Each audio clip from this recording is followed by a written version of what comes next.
고린도 도시의 특징이 있다면 뭐든지 많다는 거였습니다. 하여튼 뭐든지 많아요. 경제적으로 풍요로웠습니다. 문화적으로도 엄청난 발전이 있었습니다. 종교적으로도 열심하면 대단합니다. 우상을 섬기는 신전이 고린도 도시에 가득 찼고요. 우리가 알다시피 시장에 유통되는 고기는 그냥 100%라고 해도 과언이 아니에요. 우상의 신전에 바쳐졌다가 나와서 유통되는 우상의 제물이었다. 그냥 이렇게 보시면 됩니다. 여하튼 좋은 거든 나쁜 거든 뭐든지 많다. 이게 고린도 도시였어요. 자, 그렇다면 우리가 살아가고 있는 수원도 그럴 수는 있잖아요. 하지만 중요한 건 뭐예요? 그 수원시 안에 있는 교회들은 그래도 달라야죠. 좋은 게 많은 건 좋지만 나쁜 거는 줄여야 되잖아요. 근데 이제 우리가 보겠지만 안타까운 것은 고린도 교회는 그들이 살고 있는 고린도 도시랑 똑같았다는 겁니다. 좋은 거 많은 건 괜찮은데 나쁜 것도 많아요. 나쁜 것도. 똑같았어요. 갈등과 분쟁 많았습니다. 시기와 다툼 많았습니다. 나쁜 것만 많았냐? 아니요. 좋은 것도 많았습니다. 언변과 지식 많았습니다. 은사와 능력 많았습니다. 자막 한번 보세요. 고린도전서 1장 5절로 7절입니다. 이는 너희가 그 안에서 모든 일, 곧 언변과 모든 지식의 풍족함으로 그리스도의 증거가 너희 중에 견고하게 되어 너희가 모든 은사에 부족함이 없이 우리 주 예수 그리스도의 나타나심을 기다리리라. 자, 잘 보셔요. 언변과 지식이 풍족합니다. 모든 은사에 부족함이 없어요. 그러니까 좋은 거 많거든요. 우리는 이쯤 되면 무슨 생각을 하냐? 좋은 게 이렇게 많은 거니까 앞으로 설령 문제가 있다 할지라도 잘 풀어갈 수 있겠구나. 잘 해결해 갈 수 있겠구나. 아니, 아예 문제 자체가 뭐가 있겠어. 이렇게 좋은 게 많은데. 우리 다 이런 생각을 가진단 말이죠. 그런데 아이러니하게도 고린도 교회는 우리가 알다시피 갈등과 분쟁으로 몸살을 앓고 있어요. 홍역아리를 엄청나게 하고 있었습니다. 자, 이유가 뭐냐면 뭐든지 많았기 때문이에요. 이게 진짜 아이러니한 겁니다. 뭐든지 많았기 때문에 홍역을 앓고 있고 몸살을 앓고 있었습니다. 여러분, 가진 게 없으면 싸울 게 없습니다. 이건 뭐 당연한 얘기. 가진 게 없는데 뭘 싸우겠어요? 각자 살기 바쁘지. 자, 싸운다. 무슨 뜻이에요? 나름대로 뭐가 있구나. 뭘 가지고 있구나. 싸운다. 아하, 저기에 가면 뭔가 얻을 게 있구나. 그래서 싸우는 거죠. 우리가 바보입니까? 지난주 우리가 매일 큐티했던 룻기의 룻을 한번 잘 생각해 보셔요. 한밤중에 그것도 목욕을 이렇게 목욕 재개하고 아주 예쁜 드레스를 입고 그리고 남자들의 세계인 타작마당으로 들어갑니다. 이거는요, 유대인들도 유대인 자매님들 절대 이런 일을 안 하거든요. 예, 몹쓸질 당할 수도 있고요. 지도새도 모르게 끝장날 수 있는 타작마당, 그것도 한밤중은 남자들의 세계예요. 흥청망청 부어라 마셔라 지정신 아니에요. 그러니까 몹쓸질 당할 수 있단 말이죠. 아주 위험합니다. 아주 무모해요. 그런데 룻은 그 무모한 도전을 했고 위험한 도전을 했단 말이죠. 자, 제가 지금 도전이라는 단어를 썼습니다. 이유가 뭐예요? 그냥 있어도 그 위험한 도전보다 지금 자기의 상황이 더 위험했으니까. 이게 사람이죠. 위험한 거 알아요. 그럼에도 불구하고 도전했습니다. 왜? 잃을 게 없어서. 가장 무서운 사람이 누군 줄 아시잖아요. 잃을 게 없는 사람. 나쁘게 말하면 들이대고요. 좋게 말하면 도전하죠. 잃을 게 없어요, 어차피. 어차피 잃을 게 없어요. 그러면 생존하기 위해서라도 들이대고 도전하면서 잃을 게 없기 때문에 때로는 막무가내로 치어받기도 하죠. 하지만 안정을 추구하고 뭔가 단두리를 하면서 뭔가를 계획하면서 나아가는 사람들은요, 반대로 뭔가를 가지고 있는 사람. 네, 그런 것. 뭔가를 가지고 있으면 안정지향적이에요. 하지만 뭔가가 없으면 도전적이죠. 자, 고린도 교회는 룻과 달랐습니다. 뭐든지 많았습니다. 풍성했습니다.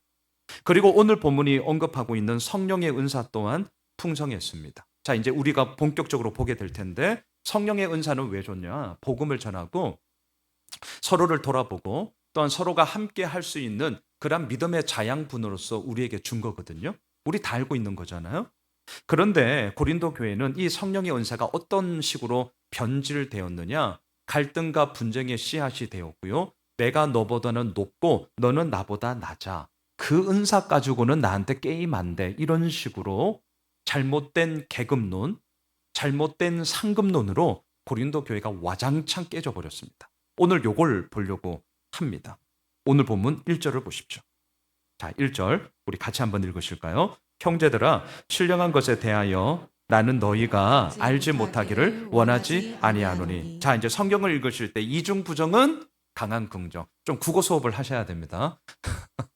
아주 강하게 지금 얘기를 하는 거예요. 뭔 얘기합니까? 신령한 것. 다시 말하면 성령에 대해서 너희들 꼭 알기를 원해. 자, 오늘 12장이 이렇게 시작해요. 그런데 우리가 볼 때는 당연한 얘기지. 지금 그렇게 느껴지시잖아요. 성령에 대해서 알지 못하기를 원하지 않는다? 꼭 알아야 돼. 당연한 얘기잖아요. 그런데 사실은 바울 개인의 입장에서는 이 편지를 쓰고 이 말을 할 때 좀 비난받을 수 있는 여지가 있었습니다. 제가 오늘 주보 설교 요약지 1번에도 썼지만 저 사람 한 입으로 두 말 하네? 이런 소리를 들을 수 있었어요. 자, 왜 그러냐면 앞서 우리가 고린도전서 3장, 이제 작년에 저 멀리 우리가 이미 다 보았어요. 3장에서 사실은 사도 바울이 다른 얘기 했거든요. 그러니까 한 입으로 딴 말 하네? 이럴 때 있잖아요. 오늘 본문이 그래요. 이전에는 이 얘기 안 했습니다.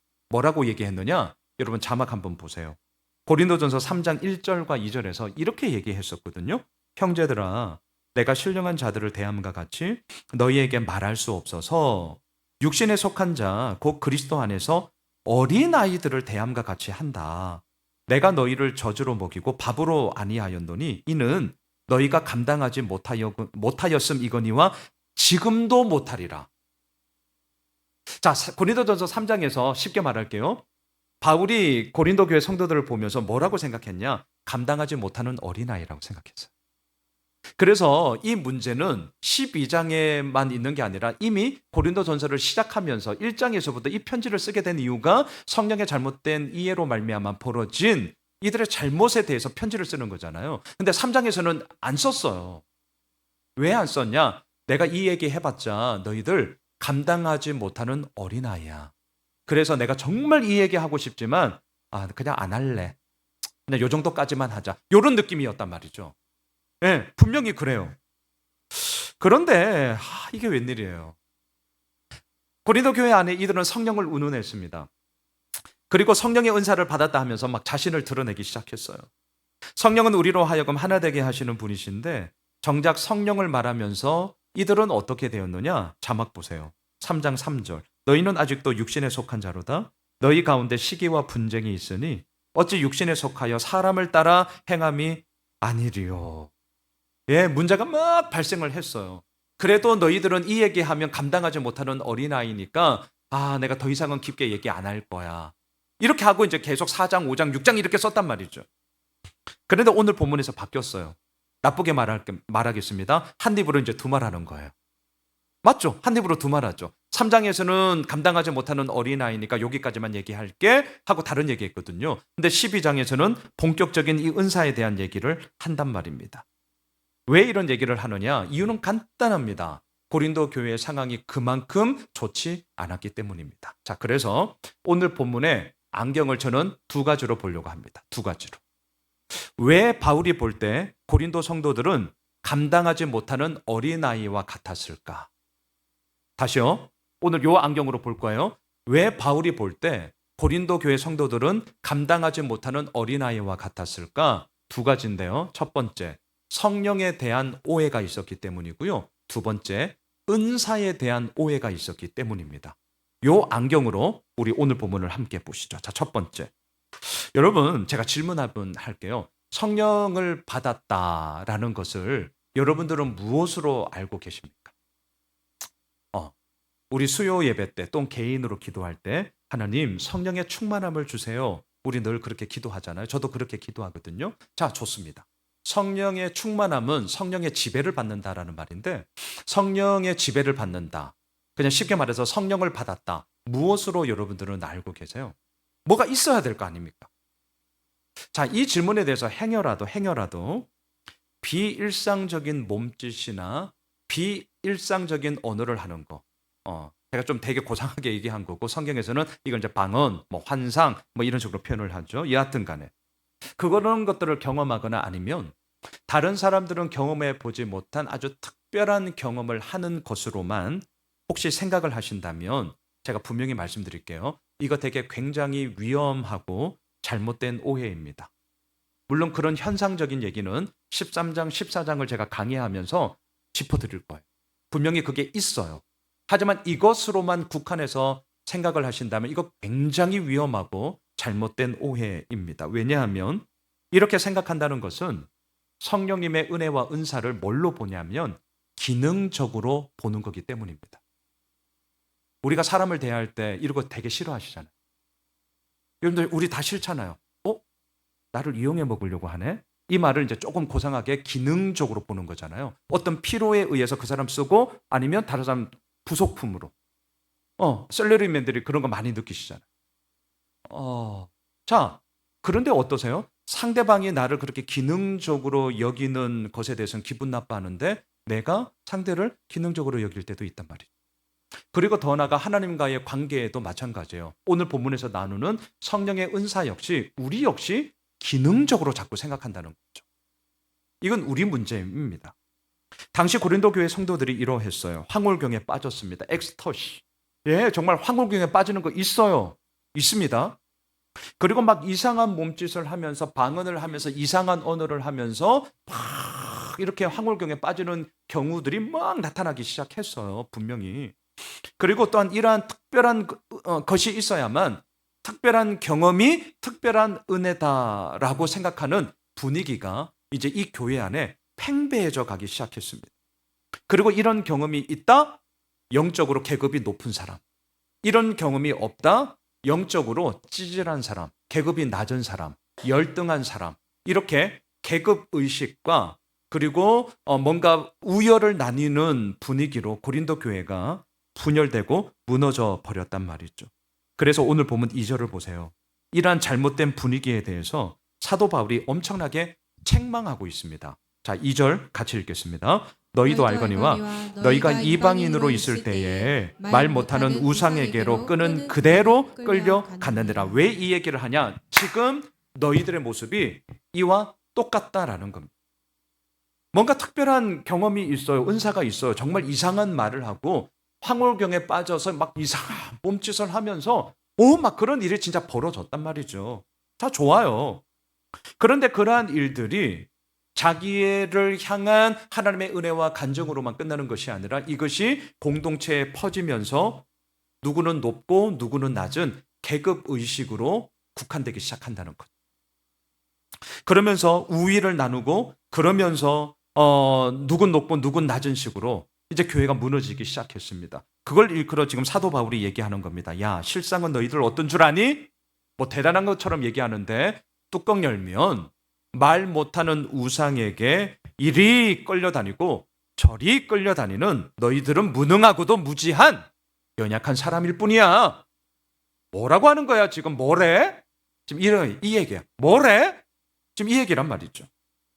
그러면서 3절을 보세요. 성령을 받았다는 것은 무엇이냐? 여러분 오늘 3절이 오늘 첫 번째 포인트입니다. 되게 중요한 거거든요. 같이 읽겠습니다. 그러므로 내가 너희에게 알리노니 하나님의 영으로 말하는 자는 누구든지 예수를 저주할 자라 하지 아니하고 또 성령으로 아니하고는 누구든지 예수를 주시라 할 수 없느니라. 이 구절 꼭 기억해 주셔요.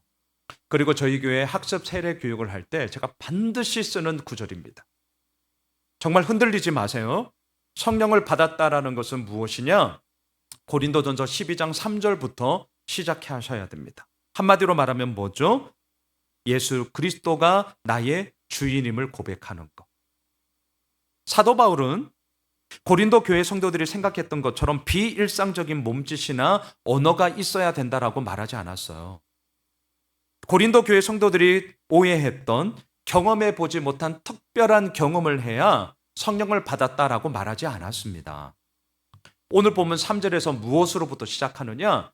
예수 그리스도에 대한 온전한 믿음의 고백이 있느냐 없느냐에서부터 시작한다는 사실. 이거 정말 잊지 마십시오. 우리 교회는 장로교회예요. 그리고 저는 장로교 목사입니다. 그래서 저희 목회 스타일 이미 다 아시지만 하여튼 말씀이죠. 오직 말씀. 그리고 물론 그 말씀이 이끌어가는 가운데 우리의 삶에 이런저런 현상과 이런저런 이야기들은 얼마든지 일어날 수 있어요. 이거는 이제 장로 교회의 그런 좀 특성의 무게 중심이 있다면 우리 교회, 우리 한국 교회 가운데 성령의 은사를 또 강조하는 그런 교단들도 사실은 있잖아요. 그래서 우스갯소리로 하시는 거겠지만 그런 교단의 영적인 분위기는 뭐예요? 너 아직도 방언 못해? 야, 신앙생활이 몇 년인데 저기 모 기도원에 걔도 3년이면 방언한다는데 뭐 이런 거 들어보셨잖아요. 예, 성령의 은사와 그런 이루어 나가심 있습니다. 오해하지 마셔요. 제가 그 부분은 다 다룰 겁니다. 있어요. 하지만 그럼에도 불구하고 그렇게 말하는 순간 뭐가 되는 거죠? 어떤 은사는 우위를 점하는 거고 어떤 은사는 기본으로 까는 은사예요? 그딴 게 어디에 있어요? 그런 게 어디에 있어요? 예, 지금 고린도 교회가 그런 교회가 되었단 말입니다. 지금 그 상황에서 오늘 본문을 보셔야 돼요. 예수 그리스도가 내 인생의 구원자여 주인이십니다. 이러한 믿음의 고백을 할 수 있는 것, 그저 입으로만 하는 것이 아니라 내 마음을 담아 정말 일이라도 이렇게 진심을 담아 고백할 수 있는 것. 저는 확신합니다. 이것이 바로 성령을 받은 것이고요. 이것이 바로 내 안에 성령이 있다는 증거이고요. 이것이 바로 내가 성령의 사람임을 나타내는 첫 번째 증거입니다. 여기서 흔들리시면 안 돼요. 여기서부터 가셔야 됩니다. 금요일, 토요일 어제 우리 6기 제자반 가족들과 신안 증도 갔습니다. 여러분 꼭 한번 가보셔요. 정말 좋습니다. 가면 문준경 전도사님 순교자 기념관이 있어서 그의 일대기도 소개받고 영상도 보고 또 안내 다 해주셔요. 아무나 가도 괜찮습니다. 네, 다 해주시거든요. 오늘 주보 칼럼에도 썼지만 문준경 전도사님 신학교를 6년 다녔어요. 그리고 학업을 하는 시간 빼고는 나머지는 그 당시만 해도 1920년대 30년대입니다. 실습하는 시간으로 모든 시간을 가졌습니다. 그래서 자신의 고향 그리고 그 인근에 있는 섬들 일대를 돌아다니면서 복음을 전했어요. 졸업을 하고 난 이후에도 변함없는 모습으로 그렇게 했습니다. 어려운 이들을 도왔습니다. 복음을 전했습니다. 섬겼습니다. 희생했습니다. 그리고 돌보았습니다. 하지만 1950년 10월 5일 여러분들 아시잖아요. 6.25 전쟁이 빵 터지고 막 물밀듯 몰려들어서 2, 3개월 안에 낙동강 전선까지 다 뺏겼잖아요. 그러다가 메가더 장군이 저 인천 상륙작전 허리를 딱 치면서 다시금 확 올라갔잖아요. 뭐 그런 거 다 아시잖아요. 그런데 이게 웬일이에요? 그렇게 확 밀어왔다가 다시금 수복 작전을 하면서 올라가는데 증도는 워낙 시골이다 보니까 좌익 세력들이 공산당 장단들이 몰랐던 거예요. 자기들이 밀렸다는 소식도 몰라요. 남아 있었습니다. 이게 빌미가 되어서 문준경 전도사님이 그 자리에서 순교를 하게 되었습니다. 그의 나이가 59세에 59세 나이. 기록해 보니까 그 순교하는 그 현장 속에 이렇게 오늘 주보 칼럼에 제가 썼는데요. 주여 저들을 용서해 주십시오. 이 계집종의 영혼을 받아 주십시오. 정말 어떻게 이럴 수 있을까요? 그러니까 죽어가는 그 마지막 순간까지 예수 그리스도가 주인이심을 고백하며 나의 이 영혼을 받아달라. 그리고 저들을 용서해 달라고. 정말 어떻게 이룰 수 있냐고요. 오늘 본문에 의거하여서 저는 이렇게 말씀드리고 싶습니다. 이게 바로 성령의 사람이었기 때문이죠. 오늘 첫 번째 포인트 잊지 마셔요. 정말 잊지 마셔요. 성령을 받았다는 것이 뭐냐? 어떤 황홀경에 빠지는 것이냐? 비일상적인 몸짓이나 언어를 하는 것이냐? 그럴 수 있습니다. 그리고 그런 경험들을 가진 분도 이 자리에 계십니다. 하지만 그것만이 아니에요. 우리는 어디서부터 출발해야 되느냐? 오늘 3절을 꼭 기억해 주십시오. 성령이 아니하고서는 누구든지 예수를 주라 할 수 없다. 그저 입으로 분위기 맞춰서 하는 그런 말 말고요. 정말 내 마음에 단 1이라도 정말 이 말씀에 대해서 나의 모든 것들을 동의하며 전적인 신뢰와 인정 속에 고백할 수 있는 이 예수가 주인 되심, 예수가 구원자 되심이 있다면 제가 말씀드릴게요. 제가 개런티 해드릴게요. 우리는 성령의 사람입니다. 우리에게는 성령이 있는 것이죠. 자, 두 번째. 왜 감당하지 못하는 어린아이가 되었는가? 은사에 대한 오해 때문이었습니다. 당연하죠. 성령에 대한 오해가 있으니 성령으로부터 주어지는 은사에 대한 오해 역시 계속해서 이어지지 않겠습니까? 오늘 보면 4절로 6절을 한번 보세요. 4절로 6절 우리 같이 한번 읽으실까요? 은사는 여러 가지나 성령은 같고 직분은 여러 가지나 주는 같으며 또 사역은 여러 가지나 모든 것을 모든 사람 가운데서 이루시는 하나님은 같으니. 여러분 사실은 구조가 똑같죠. 똑같은 구조를 4절, 5절, 6절 세 번에 걸쳐서 반복하고 있습니다. 자, 은사, 직분, 사역 공통점이 있어요. 첫째, 여러 가지가 있다라는 것. 두 번째, 그것을 주시는 분은 성부, 성자, 성령 하나님, 삼위일체 하나님, 같은 하나님이라는 것. 이게 지금 공통점이에요. 근데 보셔요. 왜 사도 바울은 이 4절, 5절, 6절 똑같은 구조인데 같은 말을 또 하고 같은 말을 또 하고 같은 말을 또 할까? 이유는 간단합니다. 왜냐하면 고린도 교회 성도들은 은사는 말 그대로 여러 가지예요. 여러분 여러 가지입니다. 이건 무슨 말이냐? 뭐는 높은 거고 뭐는 낮은 거고 이게 아니라는 거예요. 어떤 은사는 좋은 거고 어떤 은사는 기본적으로 깔고 가는 거고 이딴 게 아니라는 거예요. 자, 제 설교를 이렇게 들으면 다 동의하셔요. 왜? 맞는 얘기니까. 그런데 이게 만만치 않습니다. 우리 교회는 글쎄 모르겠어요. 장로교회고 말씀의 토대를 가지고 이렇게 닦아가는 교회니까 다들 이렇게 수납하시겠지만 은사 중심 교회 가시면 이 말이 이렇게 안 들리실 거예요. 진짜예요, 진짜. 고린도 교회가 그래서 이 편지를 받는 겁니다. 은사는 여러 가지나 우리가 볼 땐 당연한 얘기인데 이게 우리의 머리의 언어로 들어오는 거지 몸의 언어로 딱 들어오면요. 여러 가지가 아니라 와, 그런 은사가 없는 나는 이렇게 됩니다. 고린도 교회 성도들이 바보여서 이렇게 된 게 아니에요. 이게 우리의 몸의 언어에서 빚어지는 부작용들이란 말이죠. 그래서 사도 바울이 계속 강조하는 겁니다. 그런 거 아니야. 어떤 은사는 좋은 거고 어떤 은사는 나쁜 거고 어떤 은사는 끝발 있는 거고 어떤 은사는 뭐 그냥 꼬뱅이고 이런 거 아니라고. 은사는 여러 가지야. 다양한 거야. 그리고 중요한 건 뭔 줄 아니? 그 은사를 주시는 분은 성부 하나님, 성자 하나님, 성령 하나님, 삼위일체 하나님께서 똑같은 하나님이 주시는 거야. 이 얘기를 계속하고 있단 말이죠. 바울은 너무 답답했습니다. 진짜 답답했어요. 그리고 고민했습니다. 왜 이렇게 되었을까? 은사는 말 그대로 여러 가지인데 왜 성도들은 신앙생활 하면서 어떤 은사는 높이고 어떤 은사는 기본으로 깔고 왜 이런 부작용이 일어났을까? 진짜 고민이 되었어요. 사실 저도 오늘 본문을 묵상하면서 고민을 했거든요. 그러다가 오늘 보면 7절에서 저는 이렇게 읽혔거든요. 우선 7절을 한번 보세요. 이 7절을 저에게는 어떻게 읽혔냐면 이게 본질적인 오해. 여기에서 오해가 일어났기 때문이다. 저는 그렇게 읽혔어요. 우리 같이 한번 읽으시죠. 각 사람에게 성령을 나타내심은 유익하게 하려 하십니다. 질문할게요. 여기서 유익은 누구의 유익을 얘기하는 거예요? 자, 자기 유익이에요? 다른 사람 유익이에요? 이렇게 답할 줄 알았어요.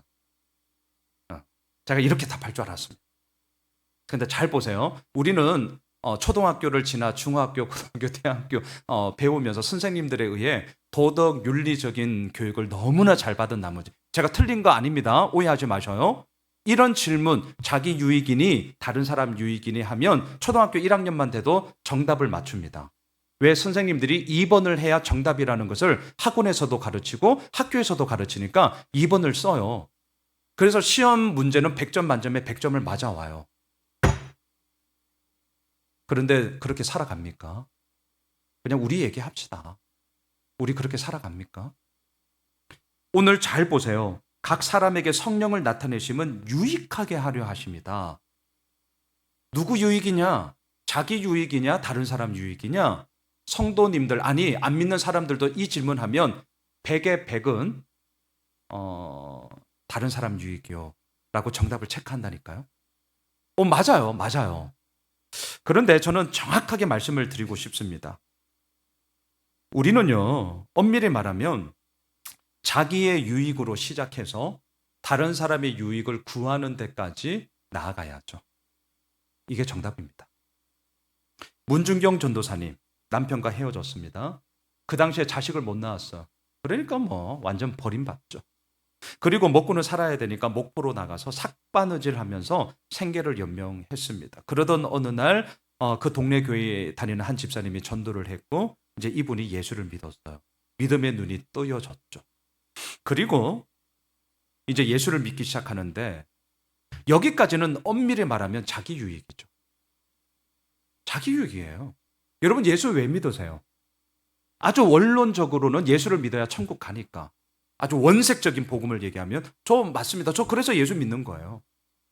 하지만 여기서부터 시작해서 이제 우리가 나아가다 보니 어떻게 되는 것입니까? 아하, 예수를 믿으니 진짜 살아가는 의미가 뭐냐?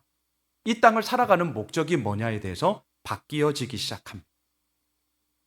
그리고 삶의 가치와 기쁨과 감사가 단지 상황과 환경의 이야기로만 끝나는 것이 아니라 진짜 본질적인 의미와 목적이 나를 그럼에도 불구하고의 사랑, 그럼에도 불구하고의 기쁨과 감사로 나아가게 하는 거구나. 그래서 우리 예수 믿는 거잖아요.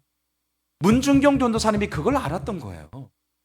예수를 알면 알수록 자기 유익으로 시작했어요. 우리도 자기 유익으로 시작하는 겁니다. 나 몰라라 하지 마세요. 우리 어쩔 수 없어요. 그냥 인정하세요. 그런데 자기 유익으로만 끝나면 안 된다는 거예요. 우리 답 정확하게 합시다. 자기 유익으로 우리 시작하는 거예요. 하지만 예수를 알면 알수록, 제자 훈련만 받으면 받을수록, 소위 신앙생활 짬밥이 늘면 늘수록 예수님이 원하시는 것은 이게 아니구나. 아하, 나의 유익도 구하지만 이제는 한 걸음 두 걸음 나아가 다른 사람의 유익을 구하는 자리까지 나아가는 것이 예수를 닮아가는 것이구나. 예수로 충만하게 살아가는 것이구나. 이제는 우리가 알게 되는 거죠. 그런데 고린도 교회 성도들은 어떻게 했냐? 자기 유익만을 끝까지 구했다는 거예요. 이게 이제 속 터지는 얘기죠. 어떤 일이 벌어졌습니까? 은사 받은 자들은 은사 받지 못한 자들을 향하여서 뭐라고 얘기하냐면 어휴 믿음 없는 자. 야, 신앙생활이 몇 년인데 아직도 그 은사가 없어? 와, 기가 찰 노릇입니다. 막 이런 식으로 교회 안에 막 얘기를 사는 거예요. 그러니까 뭐 쇼할 수도 없잖아요. 뭐 이런 쇼할 수도 없는 거 아니에요. 아니 얼마나 웃깁니까? 근데 그런 일이 벌어지는 거예요. 왜? 그런 게 없으면 나는 열등한 자가 되니까. 교회가 안 되는 거죠. 여러분 제가 참고로 이번에 문중경 전도사님 이제 전도자, 순교자의 삶을 가니까 우리 이제 저녁에 우리 서로 기도 제목 나누고 기도하고 나서 또 뭐 이런저런 얘기도 하고 수다도 떨고 그랬는데요. 그때 이제 전도 얘기를 하다가 이런 얘기를 나누었어요. 정말 문중경 전도사님의 그러한 순교, 그러한 전도의 삶뿐만이 아니라 오늘날 이제 이단들 있잖아요. 얼마나 열심히 합니까? 예, 네, 막 저 버스 정류장 앞에 가판대 깨워라 뭐 이렇게 해놓고 이렇게 뭐 다 보시잖아요. 요즘 이제 부담스럽게 주지도 않아요. 막 이렇게 막 있어요. 몇 시간을 주말에는 애들까지 데리고 와서 아마 가정이겠죠. 대단합니다. 그래서 우리는 흔히들 그런 모습을 보면서 뭐라고 말씀하세요? 아, 참, 저 이단들 나쁜 건데 열정의 안경으로 바라볼 때는 우리 못 따라가거든요. 그래서 이런 식으로 우리가 살면 안 되는데. 그러니까 열정의 안경으로만 그들의 모습을 보면서 열정이 사라져버린 우리들의 좀 약함을 이렇게 좀 후회하면서 자책하는 걸로 얘기 많이 하시잖아요. 그럴 수 있어요. 근데 제가 우리 제자반 가족들에게 말씀드렸고 오늘도 말씀을 드리려고 합니다. 물론 열정의 안경으로는 그렇게 말할 수 있지만 하나 더 본질적인 걸 보셔야 돼요. 왜 그들이 그렇게 할까? 이거 생각해 보셔야 돼요. 다 이유가 있어요. 이유가. 왜 그들이 그렇게 할까요? 이단은 잘못된 것인데 그거의 핵심은 철저한 상급론이고 철저한 계급론이에요. 우리 생각을 뛰어넘습니다. 철저한 이 피라미드 구조가요 장난이 아닙니다. 소위 말해서 그 우두머리에 가까이 아무나 못 나갑니다. 그래서 뉴스에 나오는 거예요. 그래서는 심지어는 자매님들 몹쓸 짓을 왜 합니까? 근데 그냥 있어. 바보가 아니에요. 그렇게 가르침을 받고 철저한 계급론과 철저한 상급론이 그들을 이끌어가기 때문이에요. 아마 우리 교회도 제가 그런 식으로 가르치면 우선 여러분들 다 떠나시겠지. 왜? 잘못된 거니까. 잘못된 거니까. 그렇지만 행여라도 그런 식으로 한국 기독교가 철저한 상급론과 계급론의 형식으로 간다면 우리 그들의 열정 잡아먹습니다. 그러니까 이걸 꼭 기억해 주세요. 열정이라는 안경으로 그들의 그 열정을 보면서 나는 이럴 수 있어요. 저도 그럴 때가 있어요. 하지만 이걸로만 끝나면 안 돼요. 왜 그들이 그런 열정을 일으키느냐? 잘못된 계급론과 잘못된 삼급론이 이단 가운데 엄청나게 뿌리 깊습니다.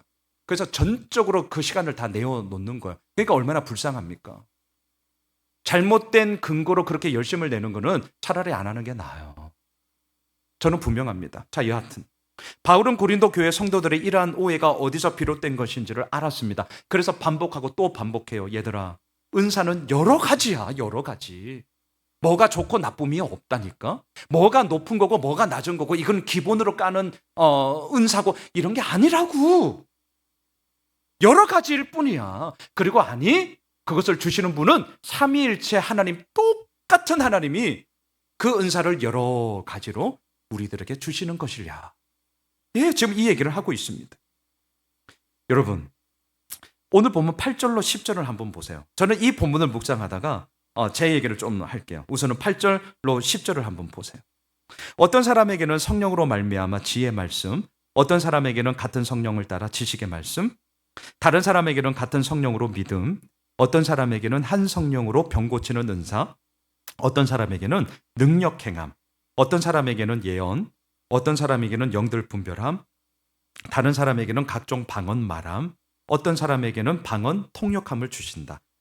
헤아려 보면 9가지거든요. 성령의 9가지 은사. 여러분 이런 구절을 볼 때 여러분들 관심이 어디에, 어떤 안경으로 이런 구절 보세요? 첫 번째, 내가 갖고 있는 은사는 뭐지? 우선 체크리스트. 사람 다 똑같습니다. 두 번째, 나는 이런 은사가 없는데 목사님이 사모함을 가지고 기도하라고 했으니 하나님 이 은사는 선물이니까 이 선물 좀 주세요. 맞습니다. 틀린 거 아니에요. 그런 식으로 오늘 이 본문을 봐요. 저도 똑같습니다. 배우는 자들이 원하는 은사는 뭘까요? 오늘 본문에 나오는 지혜와 지식, 우리 아이들에게, 우리 자녀들에게 있었으면 좋겠습니다. 믿음이 없는 자들에게는 오늘 본문이 말하는 믿음의 은사가 있었으면 좋겠습니다. 아픈 자들에게는 병 고치는 은사가 있었으면 좋겠습니다. 앞으로의 미래의 일 궁금하시잖아요. 얼마나 우리가 궁금해요? 그렇죠. 예언의 은사가 있었으면 좋겠습니다. 또 말에 대해서 가시적으로 나타나는 거니까 말 그대로 방언 또는 방언 통역함. 각각의 모습 가운데 그런 은사들을 우리 구할 수 있어요. 제가 질문 하나 할게요. 저는 뭘 원할 것 같으세요? 네가 원하는 걸 왜 나한테 묻냐? 이러지 마시고 저는 뭘 원할까요? 우리 장로님이 저의 마음을 정확하게 꿰뚫어 보시네요. 신유의 은사, 병 고치는 은사. 저는 있었으면 좋겠습니다. 우리 기도하죠. 그리고 또 그동안 감사한 이야기들 많아요. 근데 제가 말하는 이 신유의 은사, 병 고치는 은사는 뭘까요? 정말 집회 가운데 나오세요. 딱 얹었는데 막 퍽퍽 쓰러지고 나다 막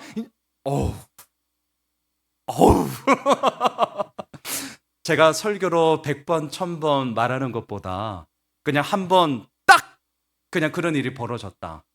강력하죠. 우리는 어쩔 수 없습니다. 근데 사실 이게 되게 위험한 거거든요. 근데 강력하면 어쩔 수 없어요. 그러면 이제 어떻게 되겠습니까? 하나님 빈자리를 채워주세요. 이 기도 안 합니다. 저 이미 찼어. 대기표 끊고 기다리고 있을 거란 말이죠. 자, 잘 보세요.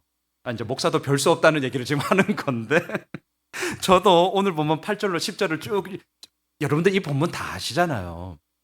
저도 그 안경으로 봐요. 하나님 이런 은사 저에게 있어요. 감사. 이게 없어요. 좀 도드라지게 나타날 수 있는 은사가 있으면 얼마나 좋을까요? 그러면서 뭘 생각하냐면 자, 지금 제가 얘기하고픈 포인트는 유익이라는 단어입니다. 나의 유익이냐 다른 사람의 유익이냐, 분명히 시작은 나의 유익으로부터 시작해요. 이거 인정하셔요. 그냥 우리는 그런 인간들입니다. 하지만 나의 유익으로 시작했지만 나의 유익으로 저도 끝나고 있다는 모습을 보면서 이러면 안 돼, 이 생각을 했던 거예요. 왜 신유의 은사를 원할까요? 있으면 양순웅 목사. 와, 저 찾아보기 힘드실 거예요. 비서 목사를 통해서 연락하셔야지 이러면서 난리 날 거예요. 그 생각을 한 거예요. 제가 그 생각을. 예수 호메실 교회가 초대형 교회가 되지 않겠습니까? 진짜 난리 날걸요. 그 생각을 한 거예요. 저도 참 별 수가 없는 거죠. 누구 유익을 구했냐고요? 자기 유익으로 시작하는 것은 오케이. 하지만 여기에만 멈추면 고린도 교회의 이 모습이 되는 것이고, 우리는 이 성경을 통해서 그러지 말자.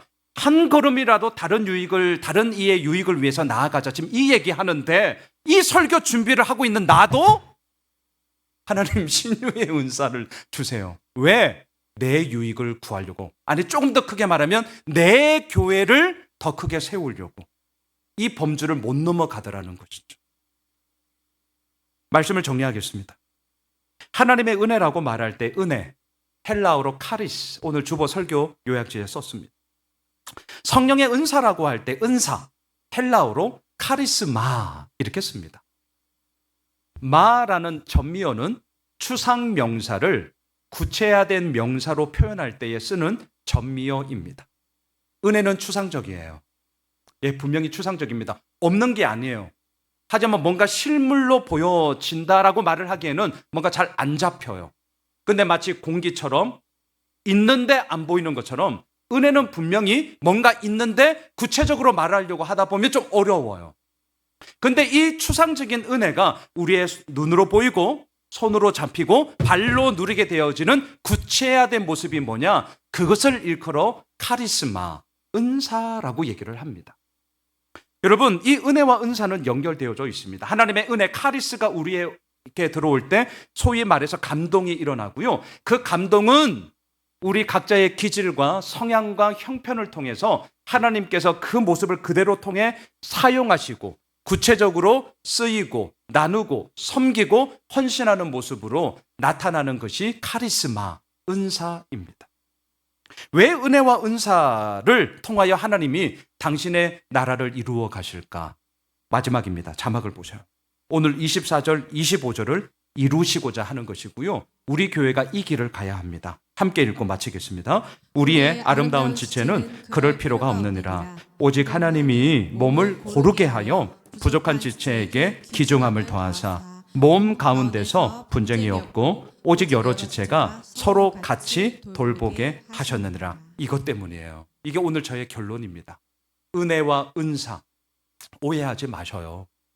이 은혜와 은사를 통한 선순환을 통해 하나님이 뭘 이루시기를 원하냐? 우리 다 부족한 자거든요. 하지만 서로가 서로에게 그 부족한 부분을 존중함으로 귀중함으로 여기사 어때요? 분쟁 없이 여러 지체가 서로 같이 돌보게 하시기 위함이다. 우리 예수호미실 교회가 이러한 교회로 우리 계속해서 달려갑시다. 은혜와 은사의 선순환이 이렇게 교회 안에서 일어나기를 원합니다. 우리 가정에서 일어나기를 원합니다. 카리스마 오해하지 마셔요. 막 뭔가 힘이 있고 막 이게 주도적으로 막 이끌어가고 그런 걸 저 사람 참 카리스마 있어. 그래서 농담하잖아요. 저는 카리스마가 없어서 칼을 갖고 가야 되나? 카리스마 이딴 농담. 얼마나 웃겨요. 이게 아니에요. 이게 절대 그런 거 아닙니다. 하나님이 내게 주신 은혜를 나의 기질, 나의 성향, 나의 형편 다 달라요. 괜찮습니다. 하지만 그 모습 속에서 구체화하는 섬김, 기도, 바라봄, 함께함 이것이 은사라니까요. 바라기는 카리스와 카리스마가 선순환을 이루고 올 2025년 한 해 교회만의 얘기 아닙니다. 우리 가정에 일어나는 이야기, 일터의 이야기, 우리 나라와 민족의 가운데 일어나는 은혜의 이야기가 될 줄 믿습니다. 우리 다 함께 일어나